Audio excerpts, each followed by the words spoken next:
Hey everybody, welcome to our Tuesday kind of get together where we talk about different autism topics and share with you tips for raising a child on the spectrum. Just to introduce myself, my name is Jenny. I'm the Executive Director of Autism Advocate Parenting Magazine, and I am really excited to talk to you today about executive functioning skills. So we had an incredible author, Dr. Megan Barlow, a pediatric psychologist, writes a great article for the May 2022 issue of Autism Advocate Parenting Magazine. And she really gives some clear and informative instructions of how we can really help our children overcome executive function challenges. So if your child struggles from impulse control, working memory, emotional control, self-monitoring, task initiation, planning, and prioritizing, as well as flexible thinking or organization, for example, those are all executive functioning skills.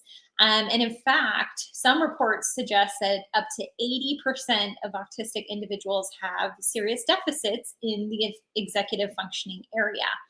And executive functioning really is essentially various systems in our brain, like executive functions are various systems in our brain that allow us to regulate and control our behavior. So oftentimes our little ones or our autistic kids struggle with that. So let me give you some examples. So one would be flexible thinking.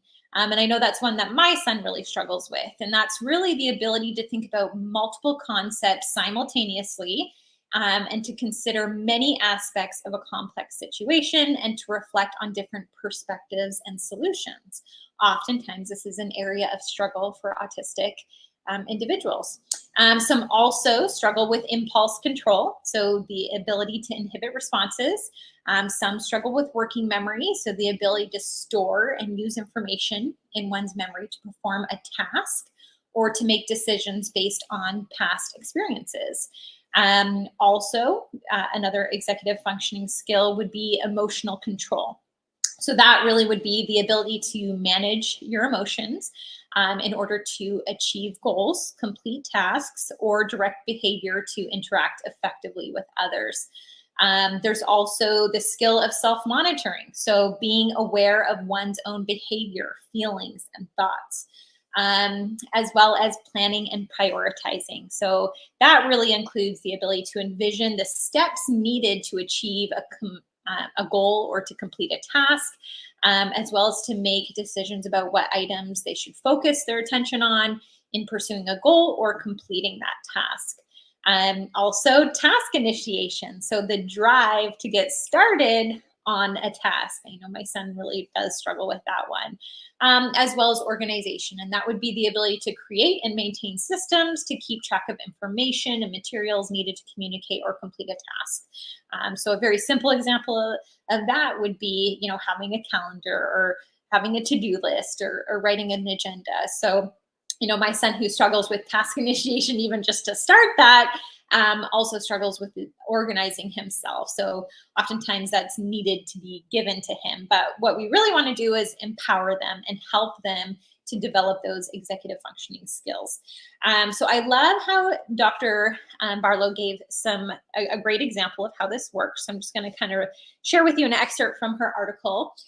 She says that executive functions all work together and can be thought of as kind of resembling an orchestra. So each of these areas controls a different section of the orchestra, but all the sections must work together to create a cohesive performance. So the songs the orchestra plays are comparable to executive functioning skills. So for example, impulse control allows us to inhibit our responses, or to stop ourselves from blurting out something or acting without thinking. Self-monitoring is being aware of our own behavior, feelings, and thoughts. And flexible thinking or cognitive flexibility is the ability to think about multiple concepts simultaneously or think about many aspects of a complex situation. It can also mean being able to switch a behavioral response according to the context of a situation. So these three areas of executive function work together in order to produce the executive functioning skill of waiting. So that's kind of just an example of how different executive functioning skills work together.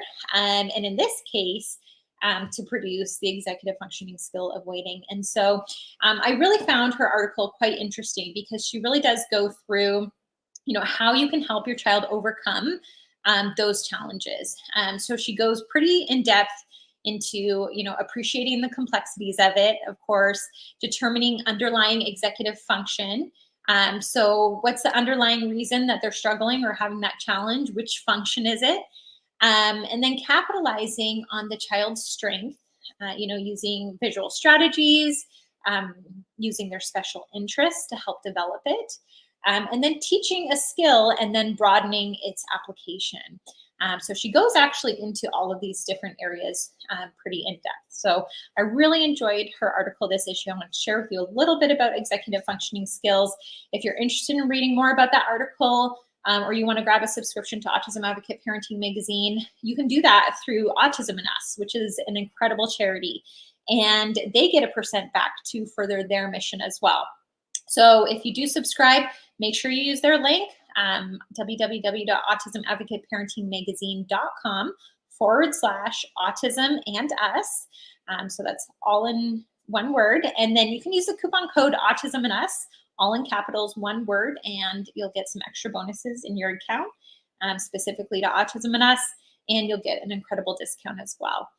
So I hope that helps introduce you to executive functioning skills. Definitely check out Dr. Barlow's article. It's so well written and it gives some really good hands-on skills and information for parents to be able to address these challenges with their kids, or to bring that article to your support team and get the help that you need for your child. So thanks everybody for tuning in, and I hope you have a wonderful week, and we'll see you not next Tuesday, but the following Tuesday. Bye, everyone.